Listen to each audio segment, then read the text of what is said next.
The man known to history as Pablo Escobar was born on the 1st of December 1949 as Pablo Emilio Escobar Gaviria in the city of Rio Negro in the Antioquia department of Colombia.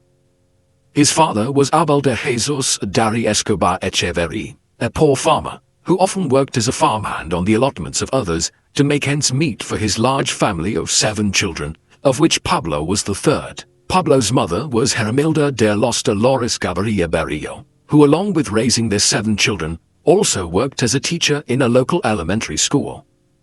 Although he was born in Rio Negro, when Pablo was still quite young, the family relocated to the city of Medellín. It is worth reflecting on the development of this Colombian city, with which Pablo would become so intrinsically associated. The site was settled as early as the 1610s by the Spanish, who oversaw the development of a mixed-race village here. It grew steadily over the 2 centuries that followed, so much so that when the Republic of Gran Colombia, a region consisting of modern-day Colombia, Venezuela, Ecuador and Panama, declared its independence from Spain in 1819, Medellín was already a regional capital in the northwest of Colombia, in the Aburrá Valley next to the Andes Mountains. As Latin America developed economically and demographically in the late 19th century and early 20th century, so too did Medellín. The population increased from some 60,000 people in 1905 to over 300,000 by the time Pablo was born, driven by Medellín's development as a center of industry.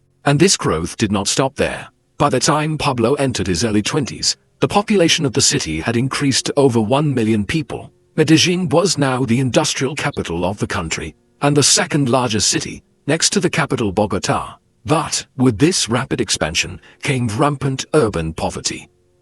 It was to this city that Pablo and his family, like so many others in Colombia, moved in the 1950s. Pablo's mother, Hermilda, had high hopes for her son there, believing he would do well in his studies. But this hope soon dissipated in his teenage years, as he became involved in the rampant criminal enterprises which had sprung up all over Medellín in the midst of the urban poverty which prevailed in the city. By the time he was 14, he was involved in a gang, and he was soon kicked out of school, while he was also involved in several incidents with other gang members. One of these involved him in a fight with Julio Tulio Garces, a fight which he lost, but Pablo was not deterred. The next time he found himself in an altercation with a certain Julio Gaviria, Pablo pulled out a gun and shot him in the foot, an incident which was reported to the police, and saw Pablo spend his first few nights in a Colombian prison. In addition to this, he and several of his friends were involved in various acts of petty crime in their teenage years.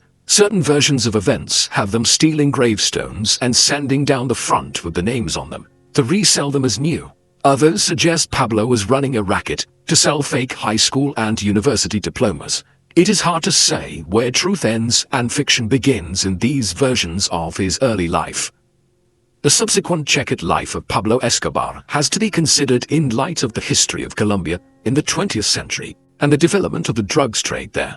In some senses, politics and narcotics cannot be disentangled in modern Colombia. The country's politics has been dominated by a liberal and a conservative faction, and has always been scrutinized and interfered in by the United States of America. Early on, this interventionism, replicated elsewhere in Latin America as a result of the Monroe Doctrine, which regarded all of the Americas as a sphere of U.S. influence, was concerned with American access to the Isthmus of Panama. But once Panama broke away from Colombia in the early 20th century, this became a lesser concern. And often during these decades, conservative politicians would side with American business interests, which sought to control the trade in coffee, bananas, and other products throughout Central and South America. The result of this was a country with a backwards economy and endemic poverty. But shortly before Pablo's birth, the country had entered into a period of populist rule as the liberal faction looked to alleviate the country's economic woes and redistribute Colombia's wealth more evenly. Modern Colombia's political instability can largely be traced to 1948, the year before Pablo was born, when the populist politician Jorge Eliezer Gaitán was assassinated, causing a major rift between the liberals and the conservatives in Colombia. A decade of civil war, known as La Violencia, or the violence, followed, in which over 200,000 people were killed countrywide, before the two groups agreed to form an uneasy coalition where the two parties would hold power alternately within the framework of a national front. And this new government, with the covert support and encouragement of the United States, began cracking down in the years that followed on the more left-leaning elements within Colombia's politics, specifically Leninist Marxist communist groups, in order to prevent Colombia becoming a Russian ally within the Americas, in much the same way which the island of Cuba had recently. The result, beginning in 1964, was the outbreak of a guerrilla war, which has lasted in one shape or another down to the present day, between the Revolutionary Armed Forces of Colombia, or the FARC as they are more widely known, and the Colombian government, while other paramilitary organizations operating in rural areas of Colombia also involved themselves in the so-called Colombian conflict. The FARC and other groups were soon effectively in charge of large parts of rural Colombia. All of this was happening as worldwide demand for illegal narcotics, particularly in the United States and Europe, was surging in the 1960s and into the 1970s. At first, the drug of choice was marijuana, but increasingly, the real money in producing and transporting narcotics into America was made from cocaine, the refined and processed powder produced from the leaves of the coca plant. The environment in Colombia is ideal for the production of coca plants, and the country's sprawling rural jungles and increasing lawlessness in the 1960s quickly made it the global center of cocaine production. And while organizations such as the FARC were not initially directly involved in the production and exportation of cocaine, they did allow such activities to be carried out in the territories they controlled in Colombia, and they also taxed the producers, an income which became vital for their ability to maintain their civil war against the government by buying arms and other supplies. Much later, the FARC and other groups would even begin to engage in production themselves. Thus, the production of cocaine in Colombia, during the period of Pablo's ascendancy and at its height, cannot be separated from the political circumstances of the country during the second half of the 20th century. This was the world into which Pablo Escobar was emerging in the late 1960s. By the time he was in his later teens, the man who would subsequently proclaim that he was simply, quote, a decent man who exports flowers, was already involved in organized crime, albeit on a low level in Medellín. Working in association with Oscar Benel Aguirre, he was selling contraband cigarettes and engaging in grand theft auto. The pair and their associates also conducted a number of high-profile kidnappings and collected large sums of money as ransoms. And Escobar was more ambitious still. He wanted to become rich, and to do so quickly. And so, to that end, he was willing to engage in all manner of crime to acquire money. By the early 1970s, this included smuggling marijuana, and it was only a change of cargo from there to cocaine later on. As a result, many viewed him as a man marked. When Pablo met and began courting Maria Victoria Henao, who was a teenager around this time, her mother is said to have warned her that she should forget about him, unless she was willing to spend much of her life visiting him in prison. Maria was undeterred, and eventually they married in 1976, when he was 26 and she was just 15. They would have two children, Juan and Manuela. It was in the mid-1970s, shortly before his marriage to Maria, that Pablo first became involved in the growing cocaine trade when he was brought into the business by another smuggler named Griselda Blanco. Cocaine had been something of a niche drug in the United States in the 1960s, with other narcotics such as marijuana, LSD, and heroin proliferating to a much greater extent. However, in the 1970s, the use of cocaine exploded across the country, particularly as the disco scene in cities such as New York and Miami expanded. As a result, the market for cocaine in Latin America, and in particular in Colombia, expanded exponentially. This was the situation which allowed drug cartels and small operators, such as Pablo was to begin with, to get into the business in the first place in Colombia in the mid-1970s. His first engagement was with some established smugglers in Medellín, who hired Pablo to deliver consignments of coca paste to processing facilities around Medellín and the wider area, so it could be fully processed into powdered cocaine. Before long, Pablo was cutting out some of the intermediaries and developing his own operations to fly large consignments of fully processed cocaine out of Colombia and into the United States using various routes. And little did they know at the time that Pablo and his associates had fashioned the beginnings of what became known as the MedellínCartel.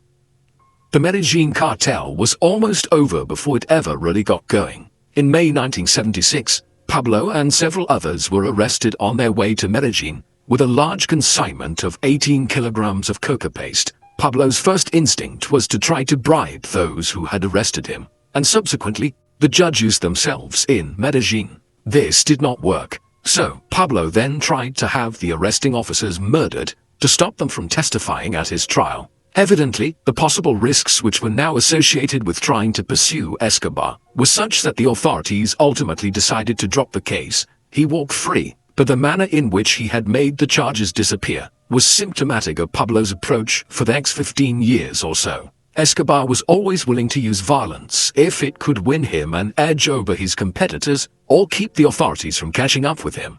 And this is important to remember in any assessment of Pablo Escobar. He would continuously, in the years to come, try to depict himself as a humble trader of drugs, which he believed would someday be legalized anyway. But behind such self-serving depictions was someone who ordered thousands of deaths over the years. Escobar and the Medellín cartel's business exploded in the late 1970s, not just owing to the expansion of the market for cocaine in the United States, but because the cartel developed a number of highly effective methods for importing the drug into America. Shortly after they had been released from prison in Connecticut in 1976, two mid-level drug smugglers by the names of Carlos Leder, a German Colombian, and George Young, an American from Massachusetts, had come into the employ of Escobar. Leder had ended up in Danbury Prison in Connecticut for smuggling marijuana and selling stolen cars, while Young had been running an operation to bring marijuana to California from Mexico, and then shipping it across the country to New England, where it fetched an enormous price compared to what it had been bought for at source. However, at Danbury, they conceived of a plan to move into the now growing cocaine trade. Consequently, when they were released, they began smuggling cocaine from Colombia through the Caribbean and onwards into America, principally through Florida and the city of Miami in particular. Initially, Escobar hired the pair to begin facilitating the expansion of his business by bringing in ever greater consignments of cocaine to the United States, but this would soon expand. In 1978, Carlos Leder began buying up property on the Bahamian island called Norman's Cay, with the intention of converting it effectively into a cocaine depot between Colombia and America. In the months that followed, he intimidated local landowners into selling their properties, including murdering some of the residents. Leder, a paranoid and volatile figure, also largely pushed Young out of the operation at this time. Thus, within a few months he had virtually converted the island into a personal fiefdom, and then he invested millions of dollars to build a runway and warehouses. For the next several years, Norman's Cay acted as the Medellín cartel's personal airport in the Caribbean, off the coast of the United States and in close proximity to the world's largest cocaine market. Large aircraft would bring in huge consignments of Escobar's cocaine to the island, and it would then be offloaded and reloaded onto smaller aircraft, which could fly into the United States undetected. At the height of activities there, over 300 kilograms of cocaine were arriving at Norman's Cay every day, making Escobar and Leder and their associates billionaires. Leder became so wealthy that he twice offered to pay off the Colombian national debt as a way of avoiding prosecution for his crimes. Another prominent associate during this time was Barry Seal. Seal was an airline pilot from Baton Rouge, in the southern American state of Louisiana. Like Young, he had first become involved in drug trafficking in the mid-1970s by bringing in consignments of marijuana from Mexico. But like Young and Leder, he had quickly realized that there were far greater profits to be made in bringing in the more valuable and more compact cocaine. By 1981, he had established connections with Escobar and the Medellín cartel and had a systematic operation in place. Seal used over a dozen small aircraft which could fly low and avoid radar detection in American airspace.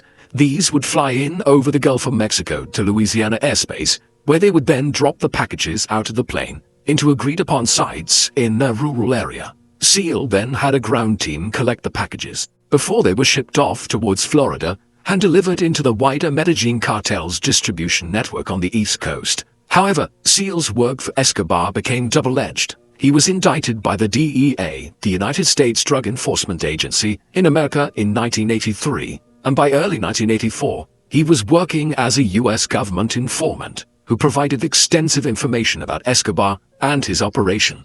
This was eventually discovered by Escobar, who had Seal killed in February 1986.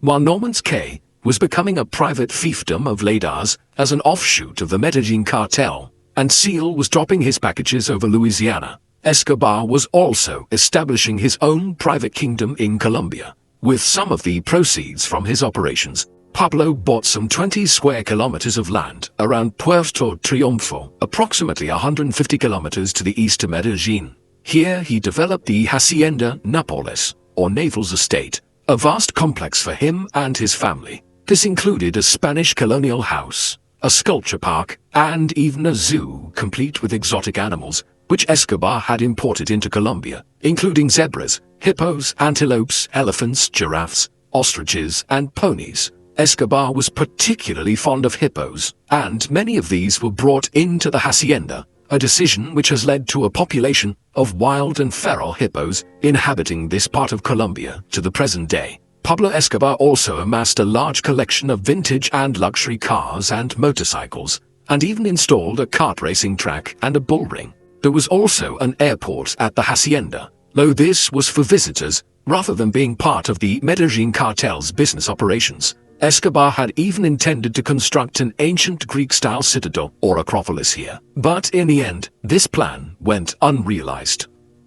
Nor was this the only major property which Pablo acquired. Incredibly, despite his status as one of the biggest importers of cocaine into the United States, he was able to also acquire a massive pink-colored mansion on Miami Beach in Florida in the late 1970s, which was registered in his own name, a result of Escobar not being a notorious drug lord at this time, although the same property would be seized by the US government in subsequent years. Elsewhere, Escobar acquired a huge estate in the Caribbean, on the island of Isla Grande, the Great Island. This is the largest of the chain of islands which make up the Islas del Rosario, a significant island archipelago, which lies just over 20 miles off the north coast of Colombia. As with the Hacienda Nápoles, Escobar developed a grand estate here, complete with a mansion, additional apartments, imported animals, swimming pools, and a helicopter landing pad for easy access in and out. And these were only the most extravagant of the Escobar properties acquired as a result of the illicit gains from the Colombian drug trade,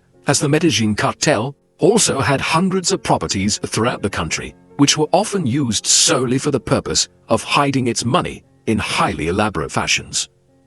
Pablo's operations continued to grow unhindered throughout the late 1970s and into the early 1980s. At this stage, he benefited from his relative anonymity by comparison with his later infamy as the king of cocaine, or El Patron, the boss. As a result, the MedellínCartel, which he headed, continued to grow exponentially and delivered more and more cocaine into the United States, as well as smuggling significant quantities into other countries such as Spain, which acted as an entry point for the European drug market in much the same way as Florida did for the American market. The methods used to move the drugs became ever more elaborate, including using boats which towed small submarines, loaded with the powder. Soon, Escobar's operation was responsible for smuggling several tons of cocaine into America and Europe every week, resulting in profits of as much as $60 million a day, and upwards of $20 billion annually. Consequently, operations expanded beyond Colombia, and by the early 1980s, the cartel was acquiring coca paste from plantations which were established in neighboring countries, such as Peru and Bolivia. The operation had created an industry throughout South America. The cartel was now generating so much money that it could not be spent, and even the acts of laundering it and hiding it had become highly problematic. Much of it was laundered through Panama, often by buying gold and then melting it down into forms which could then be converted into clean money in other countries. But even these methods had their limitations, and so, instead of spending the money, huge tranches of it were hidden in properties across the country, where few would suspect it of being located. Also, incredibly, the cartel acquired a mansion in which a retractable jacuzzi was installed. This had a secret compartment underneath it in which tens of millions of dollars were stored. A poor Colombian family were then given the house to live in, without being told about the compartment. The only catch being, that they had to occasionally leave the premises whenever money was taken from the compartment or added to it. Unsurprisingly, some of this money is still being found today. In 2020, Nicolas Escobar, Pablo's nephew, found $18 million hidden in the wall of one of Pablo's former residences. It is far from the only time that huge sums of money have been discovered inadvertently in some of Escobar's and the cartel's former properties.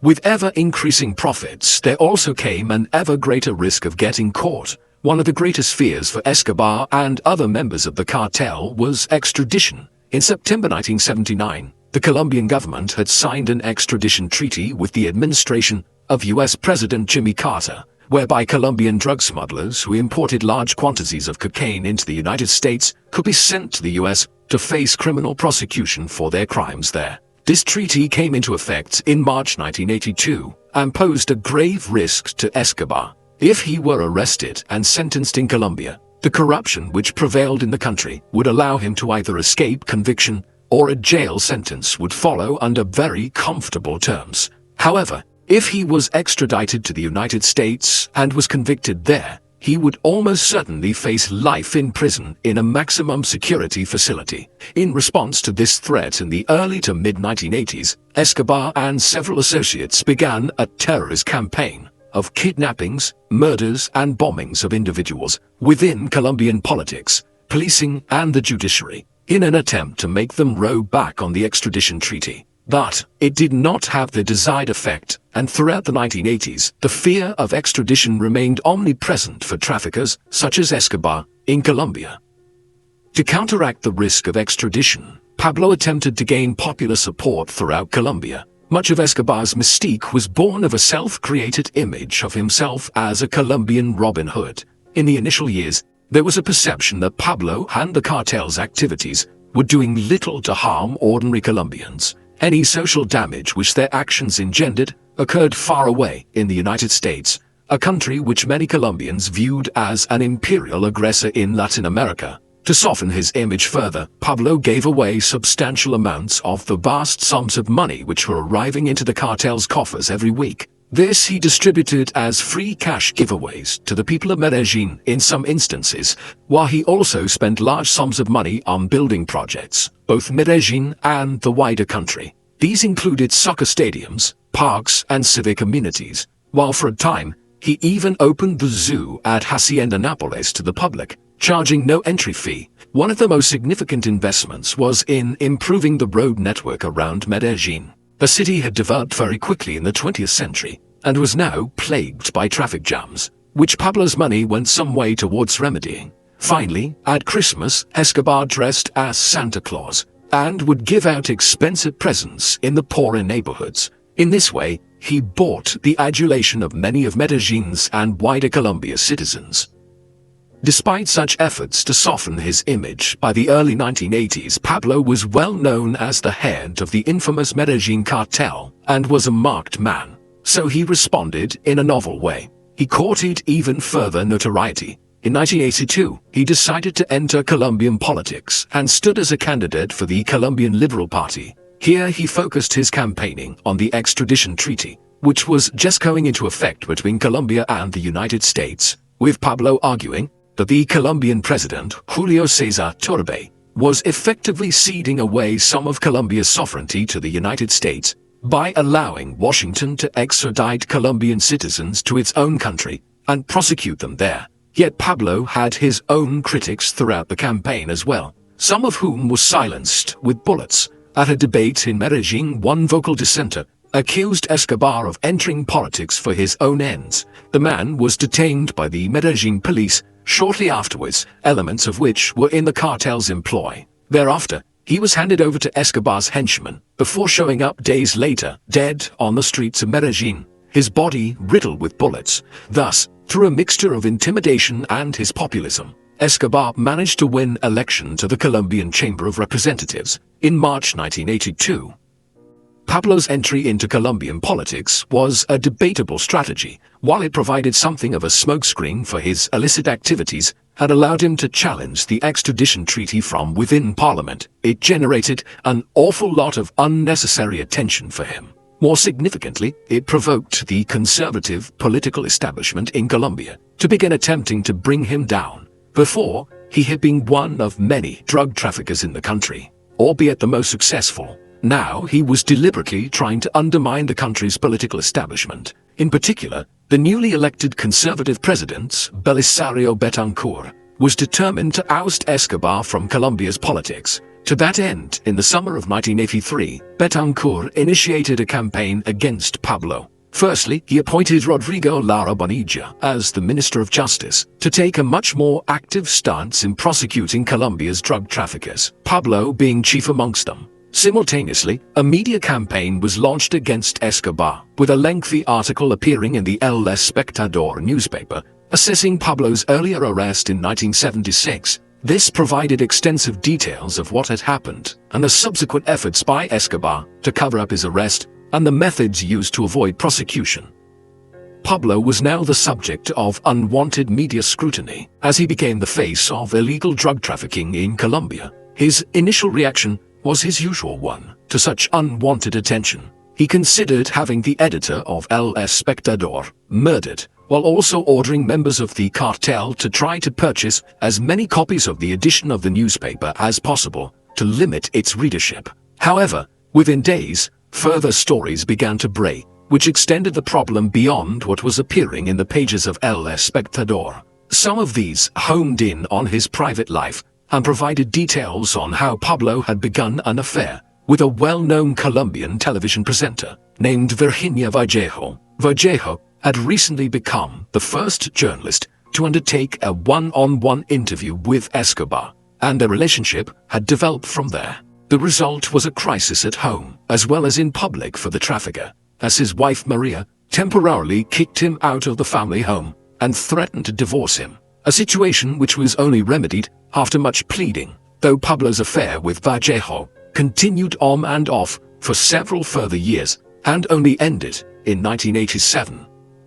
Pablo was now generating far too much attention, and late in 1983, the superior judge of Medellín, Gustavo Zuluaga, decided to reopen the investigation relating to Pablo's arrest in 1976. Simultaneously, the United States Embassy in Bogotá cancelled Escobar's American visa, while the Colombian Congress voted in favor of revoking Pablo's special immunity as a member of the parliament. As a result, he decided to step back from the political arena, aware that his plan to try to acquire greater protection from prosecution by entering politics had actually had the opposite impact, and on the 20th of January 1984, he resigned his seat in the Colombian Chamber of Representatives in a letter which stated that, "I will continue to fight against oligarchies and injustices and against backroom deal-making, which continues to nurture a blatant disregard for the people's needs, and especially against demagogues and dirty politicians who remain indolent in the face of the people's suffering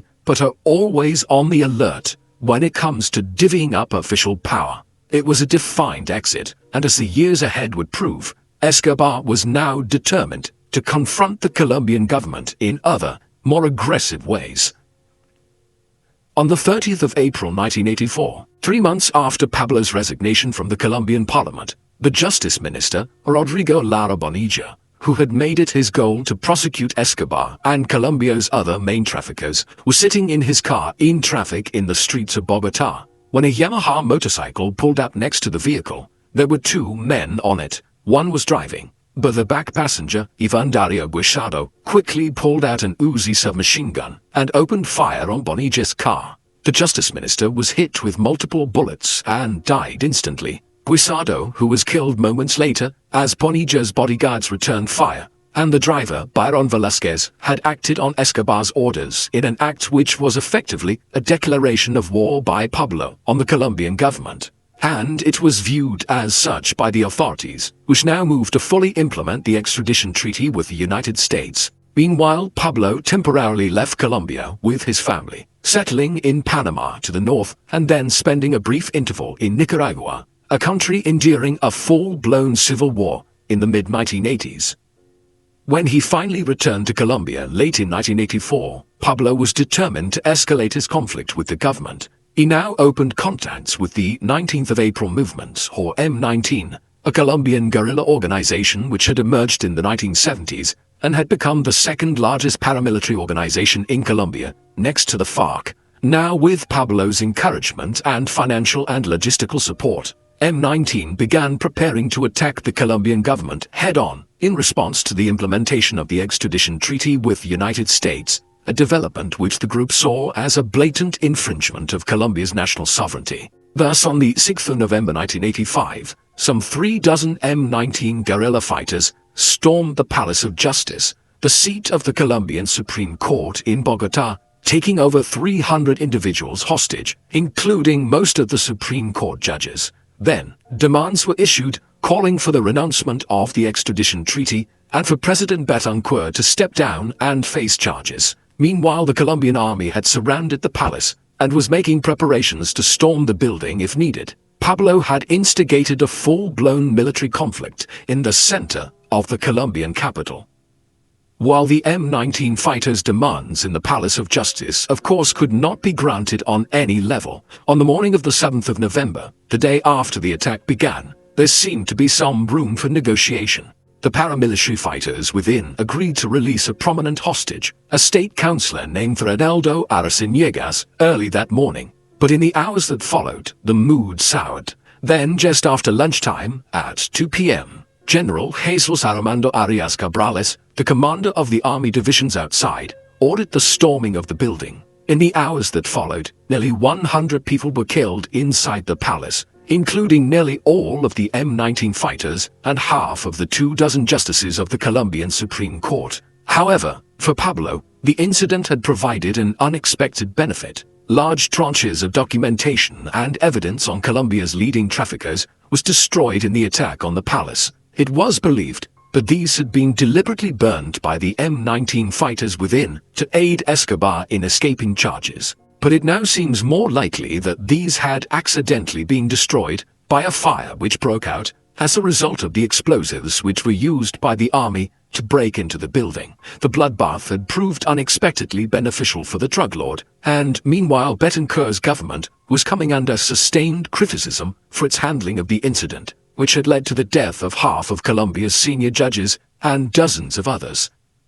In the aftermath of the attack on the Palace of Justice, Colombia's politics began to shift in ways which would have implications for Escobar, his family, the MedellínCartel, and indeed the drug traffickers throughout Colombia. Betancourt was badly damaged by the handling of the siege, and in August 1986, Virgilio Barco won a comfortable election victory to replace him as Colombia's 27th president. And the Barco government adopted an even tougher stance against Escobar and the cartels than that of Betancourt. An indication of this was given in January 1987, months after coming into office, when police units intercepted a convoy of Escobar's cars and jeeps moving from Hacienda Nápoles to a safe house in Medellín. Pablo was traveling separately to his wife and children, so he was not apprehended, but Maria and the children Juan and Manuela were arrested and held in a cell for several hours until Pablo's lawyers were mustered to have them released. It was an indication of the new government's willingness to strike at Escobar in any way they could, at a symptom of the intensification of the conflict between the trafficker and the Colombian government.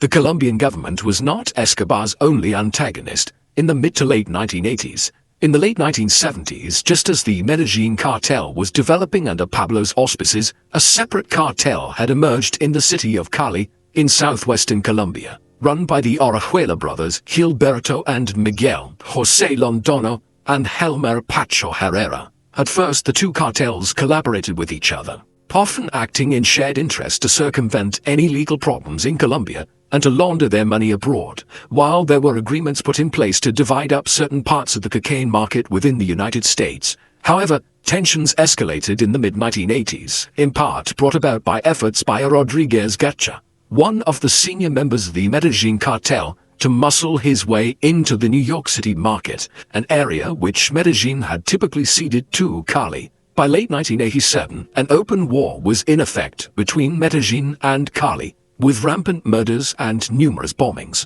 while the latter in 1988 even succeeded in detonating a car bomb outside Escobar's house. All of this just added to the array of problems facing Escobar in the late 1980s, and the war with the Cali cartel would continue in varying levels of intensity for the remainder of Pablo's life.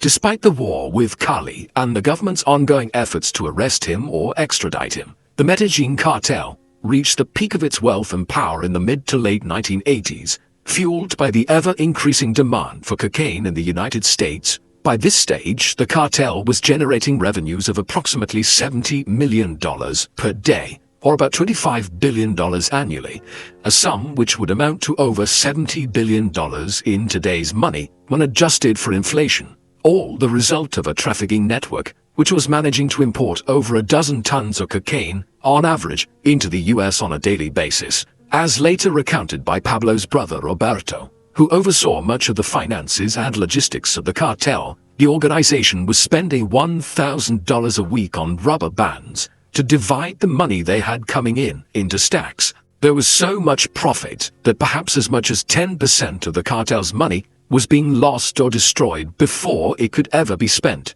The cartel controlled approximately 80% of the world's cocaine trade at this time, and Pablo himself was estimated to be one of the world's wealthiest billionaires, though estimates of his actual accumulated wealth vary considerably. Pablo continued to use this money to buoy up his reputation within Colombia itself. In particular, Escobar was aware of the value of using sport for his own propaganda purposes. Beginning in the early 1980s, he had begun offering extensive financial support to Medellín's football team, Atlético Nacional. In a few short years, the club was transformed from a mid-table performer in the Colombian National League to title contenders. Foreign players were brought in on high-paying contracts, and some of Colombia's best footballers played here in the 1980s. Thus, the club finished second in the championship in 1988, a result which qualified them for the Copa Libertadores, the Pan-South American Football Cup in 1989. Progressing to the final, Nacional beat Paraguay's Club Olimpia in a penalty shootout to become the first ever Colombian team to win the Copa. For Pablo, investment in the club had multiple benefits. It won him huge numbers of supporters in Medellín and Colombia more broadly, but it also allowed him to launder significant sums of money through betting rings. Even this avenue of business was closed out as well eventually, as the footballing authorities began to crack down on the cartel's influence in Colombian football. Colombian teams, for instance, were banned from the Copa Libertadores for a time in the early 1990s. Whatever the vagaries of the cartel's wealth and the sporting success of Atlético Nacional were, Escobar's trafficking operations were having a frightening impact on the city of Medellín itself. By the end of the 1980s and into the early 1990s, Medellín had become statistically the most dangerous city on earth to live in, when measured according to violent incidents and the number of homicides being committed. In 1991 alone, for instance, there were 7,237 murders committed in the city, an average of about 18 homicides per day, or a rate of 266 people out of every 100,000 people each year. The city's population having expanded again significantly to more than 1.5 million people by this time. More broadly, Colombia, plagued by the government's clashes with the FARC and other guerrillas and the wars and conflicts between the various cartels, had become the most dangerous country in the world. In 1991, there were over 25,000 violent deaths recorded here, a figure which increased to over 27,000 in 1992. This was an average of 70 violent deaths per day, or about one person every 20 minutes. According to most standard measurements of such things, Colombia was effectively a failed state by the late 1980s and early 1990s, a development which was in no small way owing to Escobar's and the MedellínCartel's activities. It was not simply the case that Escobar's trafficking activity and the wider political problems of Colombia were causing all this bloodshed. Pablo was also capable of engaging in acts of indiscriminate mass murder. Some of the most notorious incidents came in the early winter of 1989.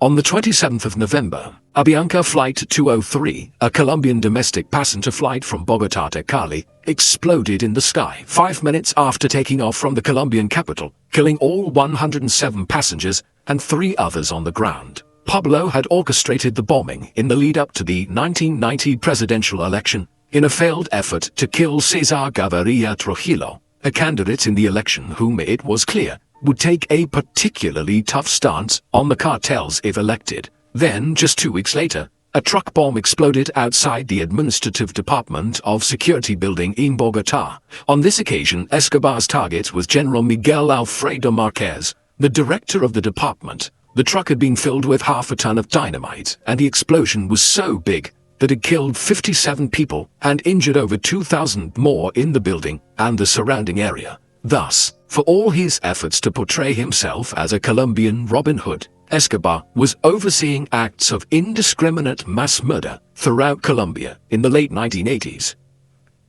Escobar's efforts to assassinate Cesar Gaviria Trujillo had been foiled in November 1989, as the contender for the office of President of Colombia had not boarded the Avianca Flight 203. Trujillo had emerged as a candidate following the assassination of Luis Carlos Galán. Galán was a long-standing nemesis of Escobar's, who had decided to run for the presidency in 1990. By August 1989, he was well ahead in the national polls, but then on the 18th of that month, he was gunned down in Soacha, in the outskirts of Bogotá. And there is no doubt that Escobar had ordered his assassination.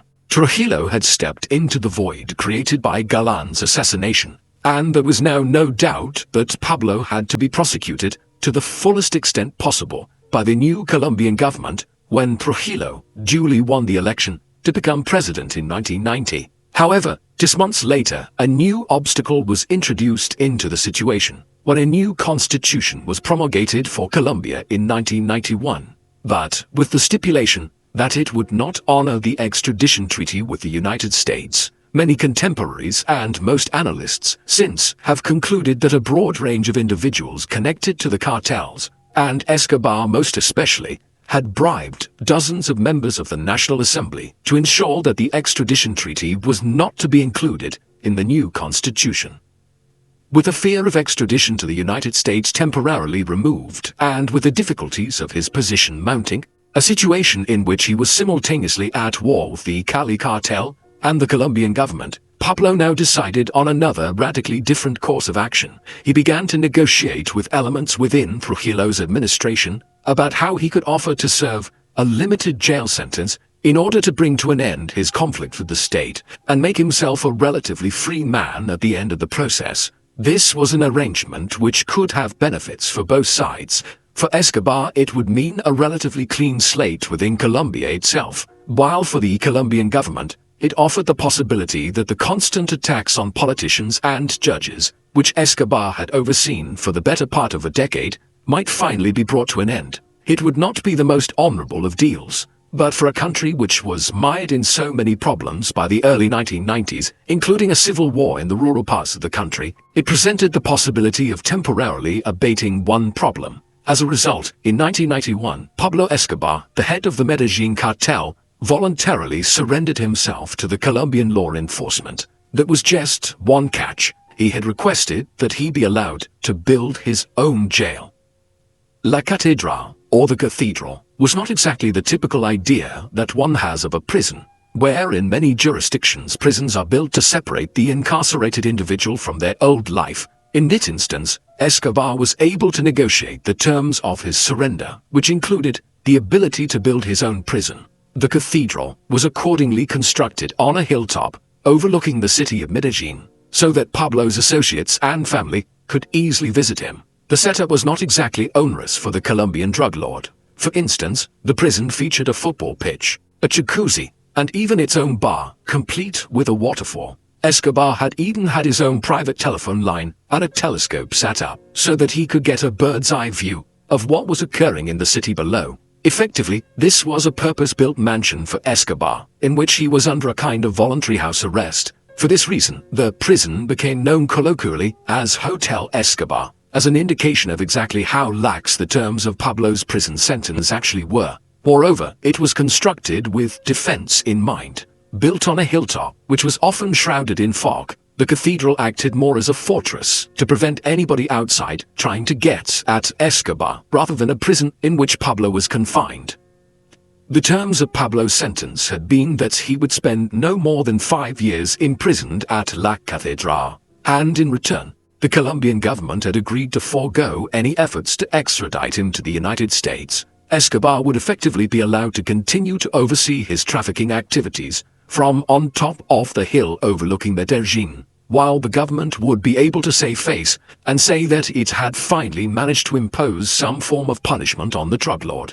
However, the subterfuge did not last for very long. By early 1992, reports were circulating in the Colombian media that Pablo was continuing to effectively run the MedellínCartel from La Catedral, as well as exposés of the very comfortable surroundings he enjoyed there. Under pressure, the Colombian government decided to try to move Escobar to a more conventional Colombian jail in July 1992. Yet word of this easily reached Pablo in advance at the Hilltop prison, and with little genuine restrictions to his movements in place, Escobar was able to leave La Catedral unhindered. A false wall which he had built over an escape tunnel was removed, and Escobar was able to leave quite easily through an escape route that he had installed where his own prison was built to house him. Pablo's flight from La Catedral ushered in the last dramatic episode of his life. He had escaped from being sent to a much tougher prison, but he was now firmly opposed by Trujillo's government, which was entirely willing to call on the United States and allow American secret services to operate freely on Colombian soil to try to apprehend, detain, or kill Escobar. By the early 1990s, a division of the U.S. Joint Special Operations Command, commonly known as SEAL Team 6, was in operation in Colombia with the express purpose of apprehending Escobar, and, if possible, extraditing him to the United States, where he would certainly face a life sentence in a maximum security prison. And these were joined and aided by Search Block, a special operations unit of the National Police of Colombia, which had been assembled as early as 1986 by the Barco administration, but which had been given additional resources in the early 1990s as the drive to apprehend Escobar intensified, and these were also joined by a broad coalition of Escobar's other enemies, notably the Cali cartel and the vigilante group known as Los Pepes, an organization which ostensibly represented people who had lost loved ones owing to Escobar's campaign of violence and bombings since the 1980s. The US and Colombian special forces collaborated with Los Pepes in the aftermath of Escobar's flight from La Catedral. The manhunt commenced as soon as Escobar fled the prison in July 1992. Pablo had inflamed the situation immediately by giving an interview with a local radio station as soon as he had established himself at a safe house. In this, he taunted the government and his opponents by outlining details of how he had escaped. But there was certainly an element of caution here too. Escobar made it clear in the interview that he was willing to come back into custody if certain conditions could be met, specifically that he would be allowed to serve out the remainder of the agreed sentence at La Catedral. But the government had had enough. No new terms were offered, and the manhunt was stepped up. The collaboration between Search Block and the American Delta Force and Special Operations Units was now openly to be seen on the streets of Medellín and Bogotá, as units made house-to-house searches and attempted to track down Escobar's closest associates. In December 1992, they came very close to apprehending the drug lord when they raided a safe house he was using. Pablo had only moved from it hours earlier, but progress was being made in other ways, as many of Escobar's supporters and facilitators began to turn their back on an individual who they now saw as doomed to be apprehended eventually, and as the price of remaining loyal became even higher. A clear indication of these shifting fortunes was seen when Pablo's brother-in-law was killed by Los Pepes.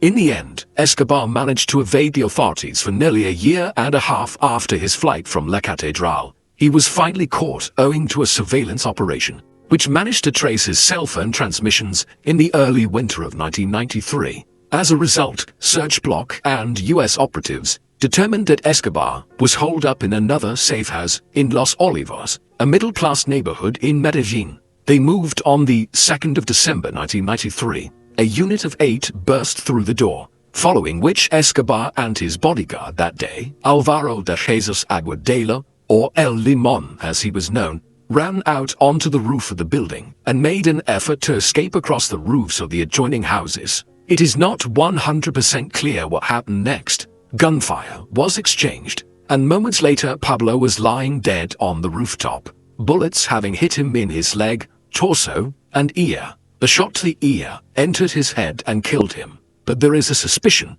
that Escobar delivered this bullet himself. having determined some time earlier that he would commit suicide before ever facing the possibility of being extradited to the United States. Pablo's brother and close confidant Roberto later claimed Pablo had always asserted he would shoot himself through the ear if cornered in this fashion. Whatever the truth of it, the result was the same. On the 2nd of December 1993, just one day after his 44th birthday, and 17 or so years after the emergence of the MedellínCartel, the man known as El Patron, the boss, was killed in Medellín. Despite the violence he had unleashed, the Robin Hood image Escobar had cultivated for himself remained strong.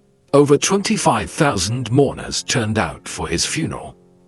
In the aftermath of Escobar's death, the Cali cartel for a time moved to become the biggest manufacturer and trafficker of cocaine in Colombia. However, it faced stiff competition from a new organization, the Norte de Valle Cartel, or North Valley Cartel, which had first emerged in the final years of Pablo's life in the Valle del Cauca region.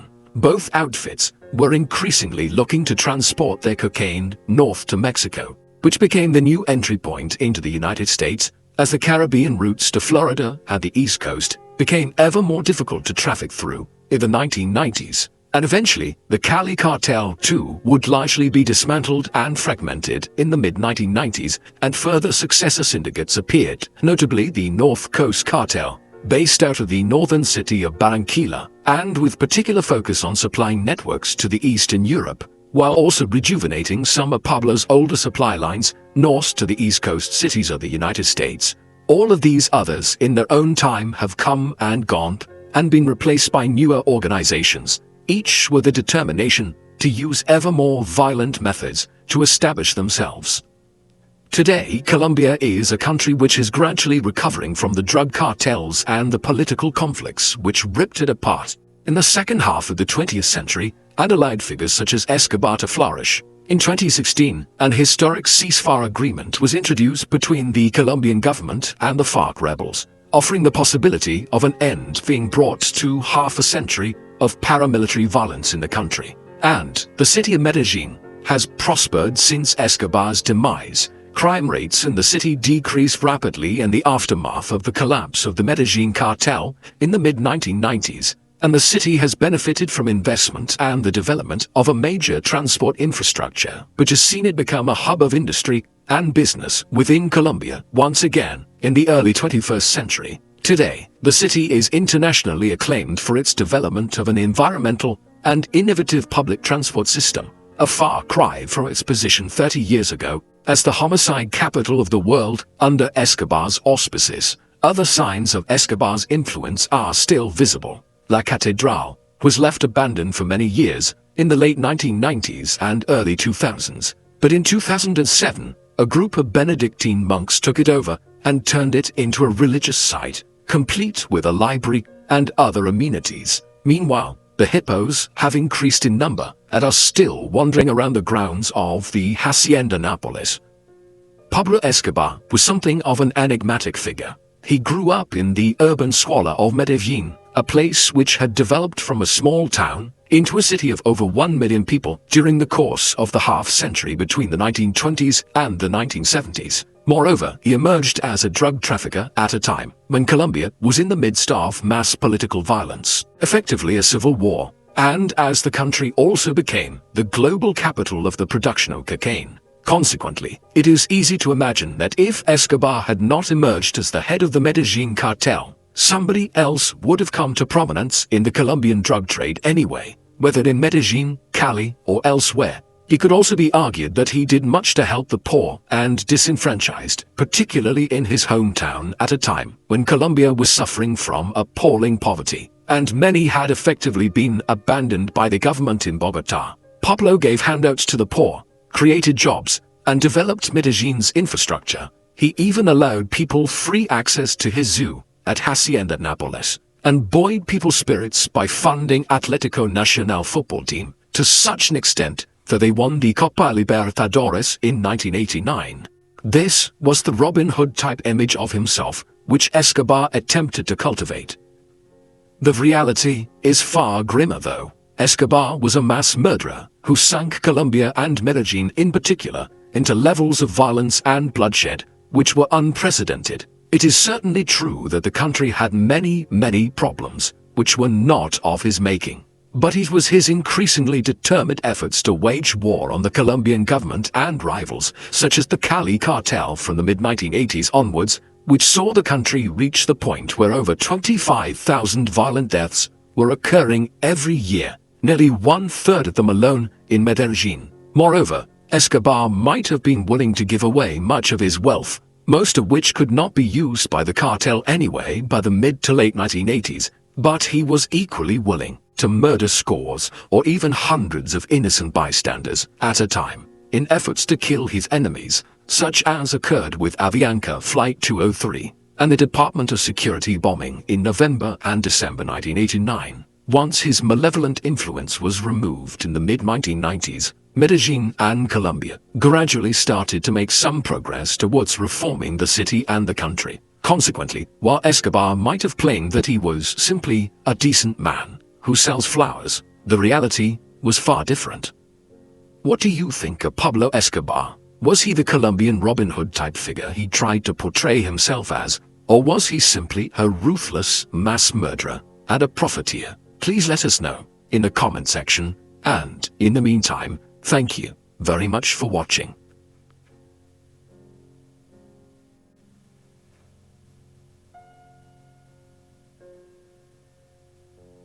If you find this video interesting and useful, don't forget to subscribe to the channel and turn on the notification bell to stay updated with the latest videos.